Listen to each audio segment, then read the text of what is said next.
Donc voilà ce que vous obtiendrez à la fin. Donc une liste avec de la navigation et aussi une sélection.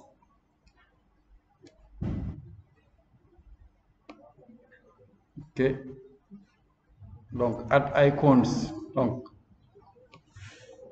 Donc là, on cherche à ajouter les icônes de cœur à la liste. Donc, pour cela, dans un premier temps, pour les likes, on vous demande de rajouter cet attribut au niveau de random word state, la classe.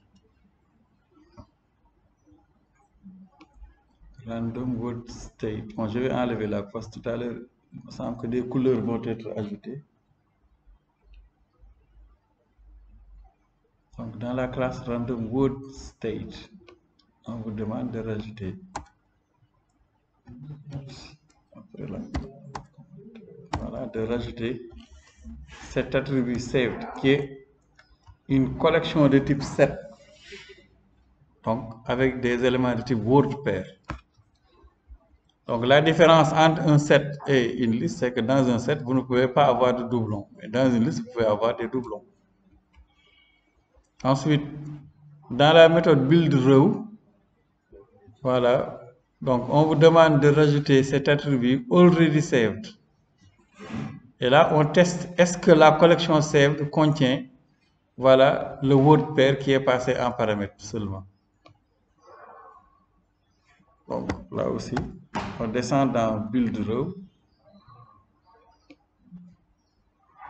BuildRow, voilà, ici. Là, on rajoute, donc je vais commenter cette partie-là concernant la couleur qui n'était pas demandée. J'avais seulement mis pour vous montrer. Ensuite, donc ici, dans buildRow, donc nous allons ajouter l'icône du cœur. Comme je vous disais, vous avez leading et trailing qui vous permettent de rajouter des icônes à gauche et à droite de chaque list style. Donc dans list style, c'est juste ce qui est rajouté ici. Voilà, donc in buildRow, you will add head shaped icon, donc l'icône du cœur, voilà. Donc voilà. Donc pair as Pascal, donc ce qu'il faut rajouter, c'est cette ligne-là. Ces trois lignes, combien de lignes? 1, 2, 3, 4 lignes. Qui vont vous permettre de rajouter l'icône à droite. Donc c'est une propriété de list style.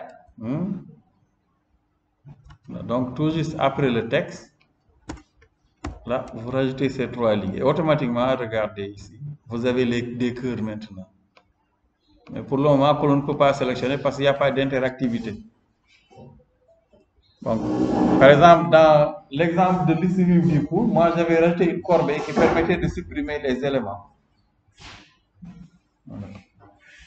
Bon, si vous avez ces problèmes-là avec Close App, il suffit souvent de venir ici, donc dans l'espace des AVD, et vous changez le système. Bon, je vais vous montrer parce que des fois cela arrive. Si cela persiste, il faut fermer l'émulateur. Vous faites un wipe date, vous supprimez tout ce qu'il y a dedans. Ensuite, vous cliquez sur le crayon pour l'éditer. Et ici, souvent, vous pouvez changer de système au niveau du système graphique. Par défaut, c'est automatique. Donc, choisissez hardware. Bon, si ça pose problème, vous choisissez software. Bon, souvent, cela règle le problème. Ou bien aussi, vous regardez dans les configurations avancées. Ici, vous faites quelques... Au lieu de Quick Boot qui est choisi par défaut, vous pouvez choisir Cold Boot, etc. Oui, je vais sur les paramètres. Non, non, c'est pour... Des fois, il vous affiche ici une exception pour dire que lui ne répond pas. C'est cette erreur-là. Je l'avais tout à l'heure. Si je l'ai à nouveau, je vous montre. Donc, pour l'icône ici, donc on teste avec already saved. Est-ce que, pour voir, donc, est-ce que Donc la liste contient déjà cet élément. Si la liste contient déjà cet élément, donc ici, on rajoute donc icône.favorite. Sinon, on met icône.favorite avec bordure.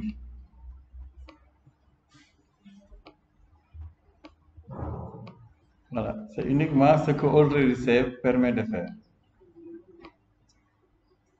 Et pour la couleur aussi, donc on teste si l'élément aussi est déjà dans la liste.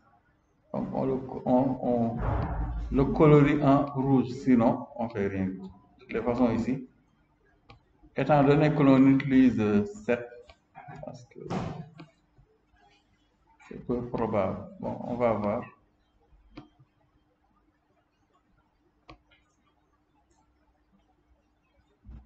Already saved. Donc, il y a une modification à faire. Au lieu d'utiliser la liste, bon, il y a des étapes suivantes. Donc là, on a la liste avec les cœurs.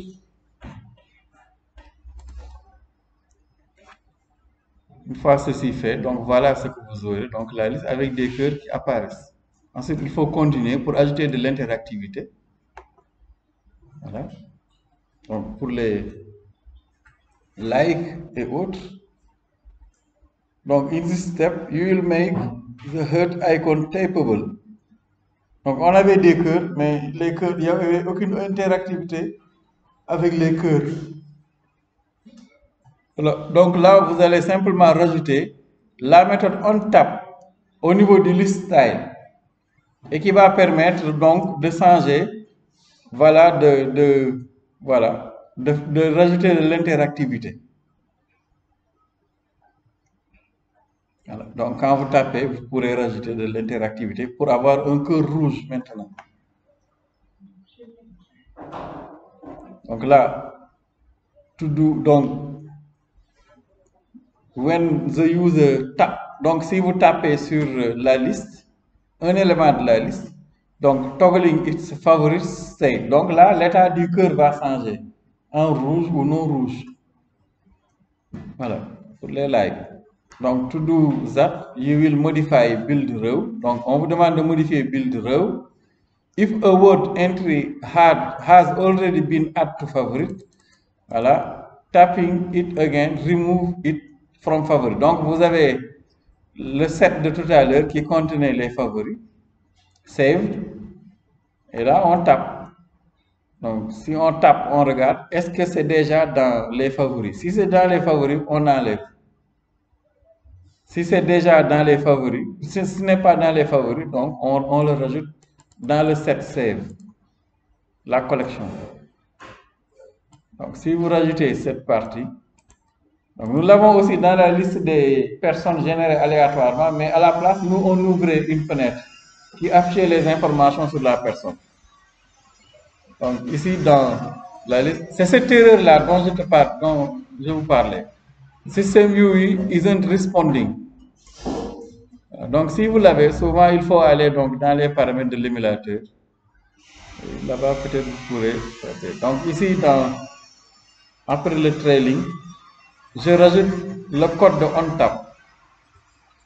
Et une fois que je l'ai, normalement maintenant, je dois pouvoir sélectionner des cœurs. Vous voyez, quand je clique sur un cœur, je sélectionne l'élément. Et quand je clique à nouveau, donc l'élément est désélectionné. Vous voyez, je peux regarder les mots que j'aime et je clique sur le cœur. Ou bien quelque part dans la liste style ici pour sélectionner. Pas seulement. Voilà, vous cliquez quelque part sur la liste et le cœur sera sélectionné. Pour dire que j'aime l'élément. Quand je clique ici sur Lost Oil, voilà, automatiquement. Donc, c'est simplement que quand vous cliquez, si l'élément n'était pas sélectionné, il va le sauvegarder dans la collection underscore save, l'attribut. Si c'était sélectionné, si vous cliquez, on l'enlève. Donc, ainsi, vous voyez ici, l'attribut ici, où la variable already saved va changer de valeur. Donc, pour gérer les changements, pour redessiner, donc signaler au framework de redessiner la fenêtre, on utilise ici set stage. puisque nous sommes dans un widget stateful. Si vous le commentez, vous allez voir que les changements de cœur ne fonctionneront plus.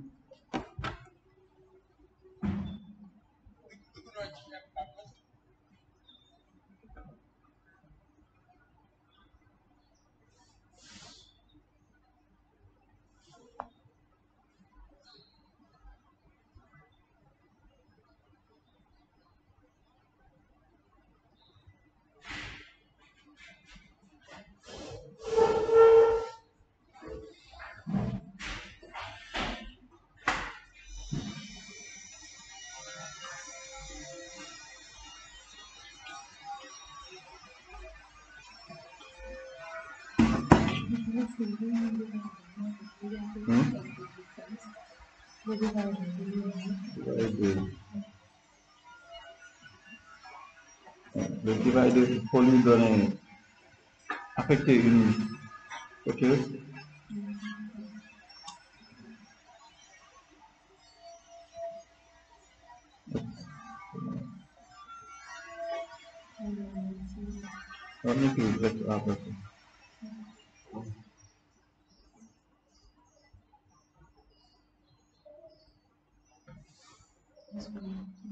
Hein?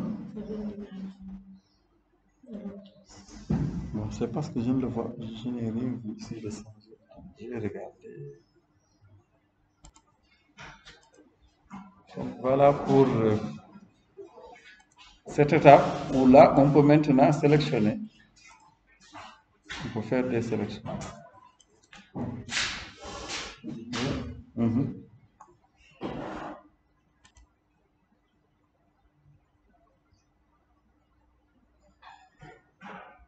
Donc, à la 6e étape, donc la navigation va être gérée donc, pour se déplacer. Donc, vous pouvez cliquer sur Next si vous avez terminé. Donc, là, pour naviguer vers une nouvelle fenêtre, donc, in this step, you will add new page. Donc, on va rajouter une nouvelle page que l'on appelle aussi des routes dans Flutter. Je vous l'ai dit hier ou avant-hier. Voilà, qui va afficher les favoris. Tout à l'heure, les favoris ont été stockés, les cœurs des lignes D. Voilà, à chaque fois qu'on sélectionne le cœur, c'est un favori et c'est sauvegardé dans la collection Save, qui est de type 7. Voilà, maintenant, dans la nouvelle page, on va simplement afficher ces favoris. Donc, in Flutter, Navigator, c'est Navigator, manage a stack containing the app is route. Donc, c'est Navigator qui va permettre de gérer les routes. Et vous avez push, la méthode push de Navigator que nous avons vue hier, qui permet d'aller à une autre page. Et vous avez pop, la méthode pop aussi de Navigator qui permet de revenir en arrière. Donc, tout cela aussi nous avons vu hier. Voilà. Maintenant, quelques modifications auparavant. Au niveau du build, on vous demande maintenant, au niveau de la barre de navigation, maintenant de rajouter des actions. En l'occurrence ici, un seul bouton action ici, icône action, button, qui va donc afficher une icône sous forme de liste, avec comme méthode que l'on utilise ici la méthode push shaved. Donc, ce qui va permettre d'avoir cet élément-là, les tirer là. Voilà. Donc, vous rajoutez ces lignes-là, après title de la barre, donc ici, dans le scaffold. Donc, ici, bon, le scaffold, est-ce que je l'ai mis? Je pense que c'est dans TP5 plutôt. Bon, dans la structuration, moi, que j'ai choisi. Donc, ici, dans le app bar, voilà, je rajoute l'icône. Bon, avec la méthode push shaved, bon, qu'il faut après peut-être implémenter.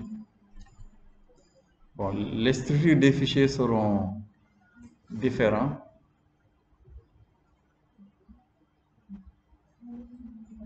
Ouais.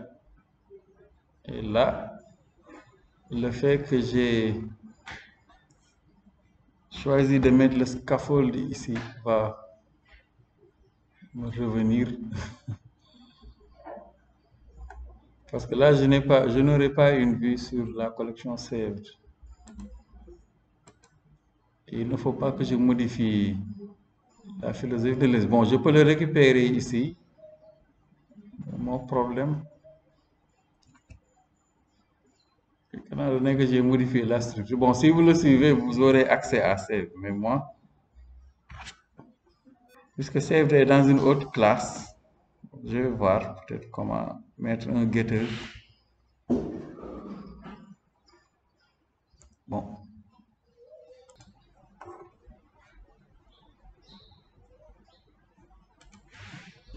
Donc, tout à l'heure, on nous avait demandé de rajouter les actions. Donc, au niveau donc du scaffold, donc ici, bon, moi je n'ai pas de scaffold, donc je reviens ici. Donc, du scaffold.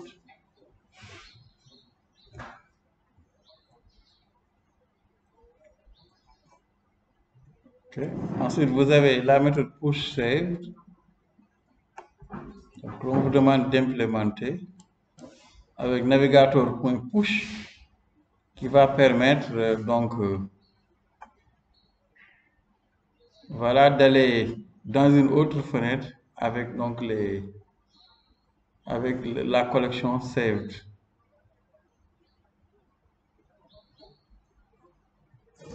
Donc tout est dans main.dart. Bon, moi j'ai choisi de les mettre dans des fichiers différents. Donc voici le code final. Bon, que vous aurez. Donc ici, moi le problème que j'aurai, ce sera d'accéder à la collection saved. Bon, je vais voir comment me débrouiller. Bon, vous pouvez continuer avec le même code. Et moi, je devrais faire une petite gymnastique pour disposer de cette collection-là.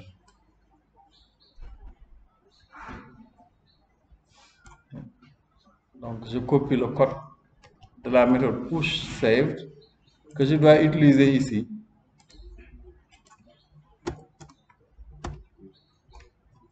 Voilà, naturellement. Donc, ici, un problème avec. Donc, plutôt dans la classe. Hein? Je vais me retrouver avec quelques. Il y a déjà le contexte.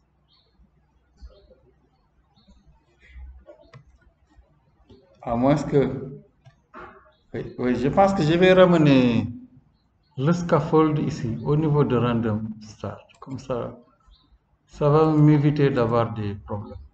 Là, ça risque d'être compliqué. Bon, je colle le code ici. Voilà. Maintenant, il faut que je change la structure ici.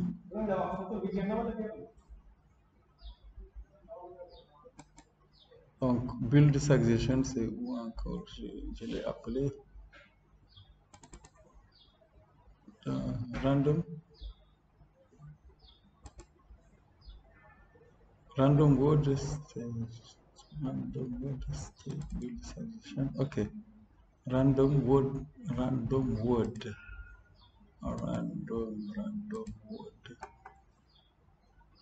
Ok. Et là. Il me faut avoir amener le scaffold là-bas.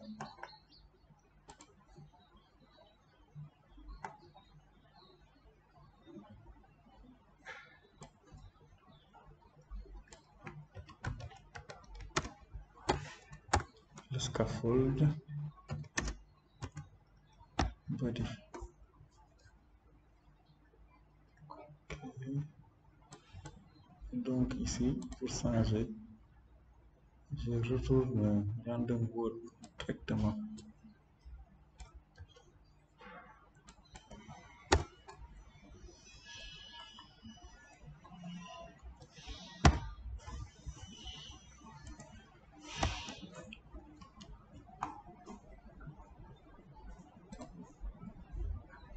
Okay.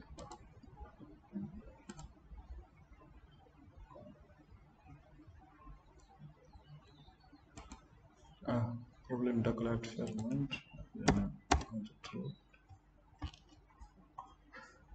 Voilà. Voilà. Comme cela, je serai tranquille pour utiliser saved. Sinon, je risque de modifier énormément de choses pour pouvoir accéder à la collection. Donc là, j'ai collé. Vous collez push saved ici. Donc dans build succession. Plutôt dans la classe, plutôt. Dans la classe random state. Donc tout à l'heure, j'ai changé un peu la structure et donc j'ai ramené le scaffold ici. Pour pouvoir disposer de labbar. Donc labbar, je vais le remettre. Donc c'est le code que j'avais ici.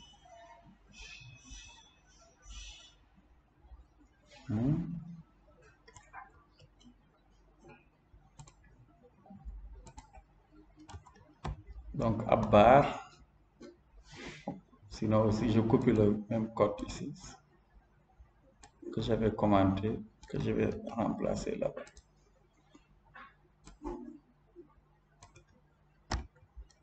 Et que je vais décommenter. Bon, sauf le scaffold. Ok.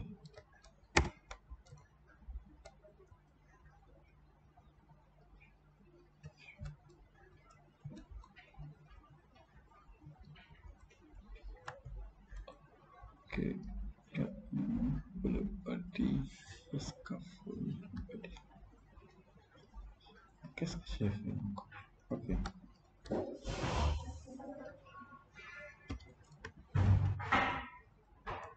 Bon, c'est parce que je n'avais pas respecté la structure. Bon, je vais mettre comme ça, je vais. Je n'avais pas respecté la structure qu'on avait donnée au départ. Voilà. Et là, je reviens à la structure de départ et c'est bon. Voilà. Et vous voyez, donc, vous avez cet élément-là. Quand vous cliquez, vous avez les éléments qui ont été sélectionnés au niveau du favori. Regardez, les 3 points là. Et là, cela se fait parce qu'on a rajouté une action ici avec l'icône de la liste qui appelle la méthode push saved. Et push saved va permettre de venir simplement dessiner une liste avec les éléments de favoris qui sont sauvegardés dans la collection saved. Donc, qui est un attribut de la classe. Donc, la collection saved qui contient les favoris. Push saved. Donc, material route, ici, point push qui va permettre d'aller d'aller afficher ceci. Au lieu de créer, bon, vous pouvez aussi créer une vue et mettre ceci et voilà. Et là, mettre le builder dans la vue. Mais ici, donc, on a créé directement un builder dans Material Page Route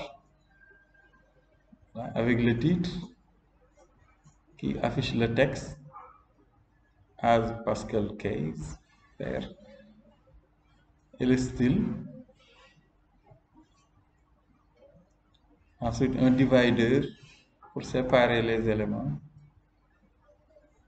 On list style.divide tile plutôt to list. Et le scaffold, la barre ici qui affiche save suggestion. Et dans le corps, vous avez la liste view qui est constituée de divide.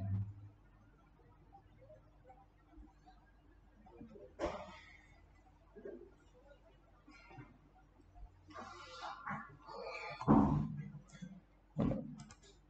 Par exemple, si je sélectionne small cap, si je viens là, je vais le retrouver dans la liste des favoris. Si je désélectionne ces éléments, normalement, je ne les verrai plus là-bas. Vous voyez, la liste des favoris est vide. Red rate, je le sélectionne, je viens ici, je vois red rate.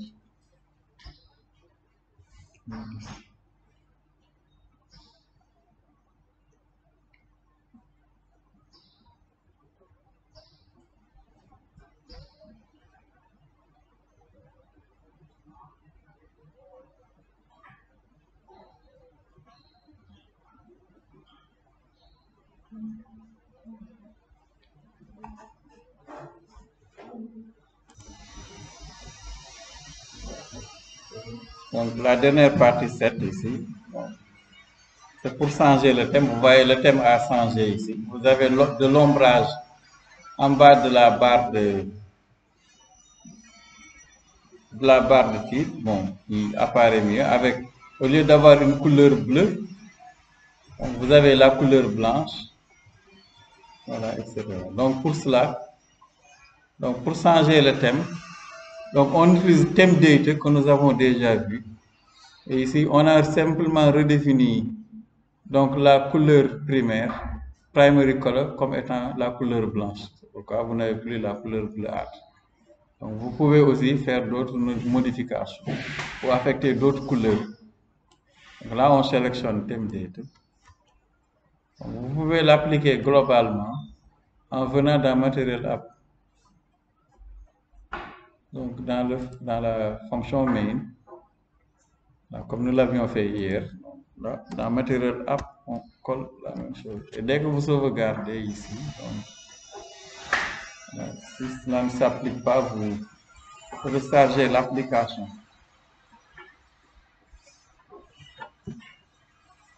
La couleur primaire, vous voyez, donc maintenant pour ma liste, je n'ai plus la couleur bleue. Et quand je sélectionne un élément et que je viens ici, vous voyez, couleur qui est affectée. Donc vous pouvez choisir une autre couleur. Bon, deep orange, que les gens qui font flouteur aiment bien.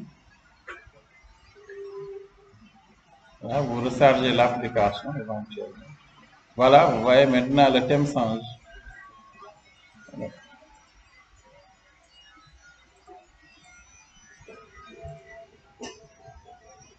Donc, thème date que nous avons vu hier.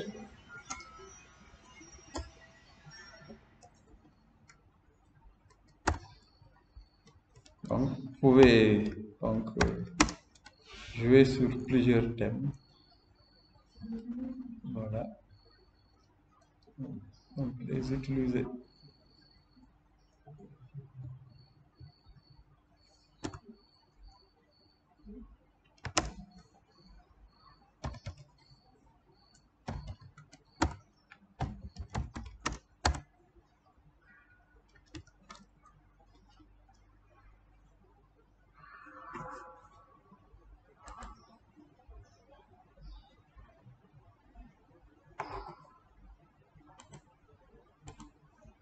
Bon, malheureusement, il n'y a pas de title.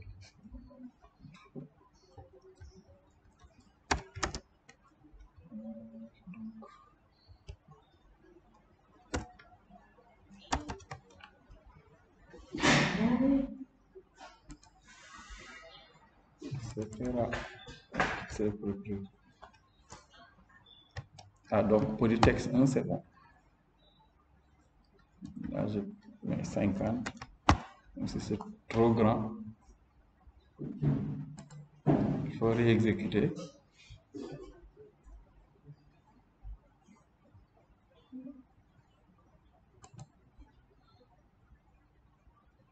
Bien, c'est pas. Ah.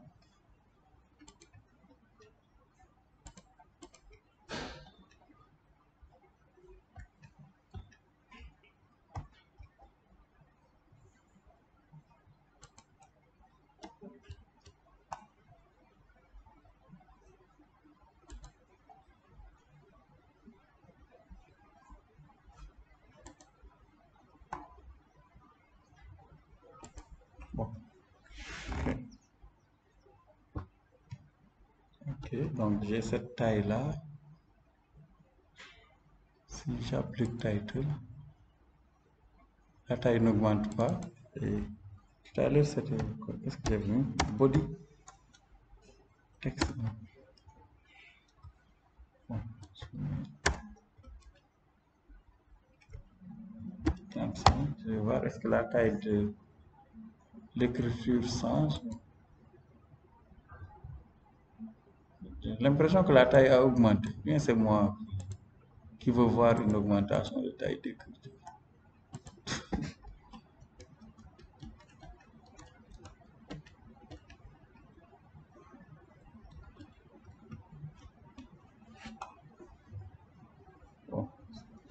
qui veut voir une augmentation. Donc là, je commente.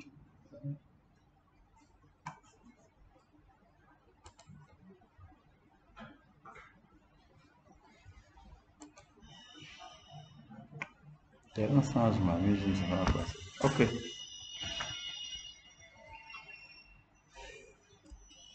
Donc voilà pour ce TP. Voilà. OK. Qui nous a permis de rajouter une route, de revoir les stateful, stateless widgets, d'utiliser des images, etc. Donc ici, nous avons utilisé l'icône qui permet de sélectionner les favoris. Et quand des éléments sont sélectionnés, quand vous venez ici, vous les voyez ici, parce que dans le code, à chaque fois que l'on clique sur le bouton icône pour sélectionner un élément, l'élément est sauvegardé dans la collection Save s'il n'était pas là. Donc c'est pourquoi il y a un test avec already Save. Et si l'élément était dans les favoris, l'élément est enlevé de la collection de type set Save, qui est déclaré comme attribut de classe. Ce qui fait que quand on arrive ici et que l'on demande avec push save d'afficher les éléments ici, donc on ne les verra pas parce que ici c'est saved qui est parcouru et donc ces éléments sont affichés. Donc save ici pour le titre.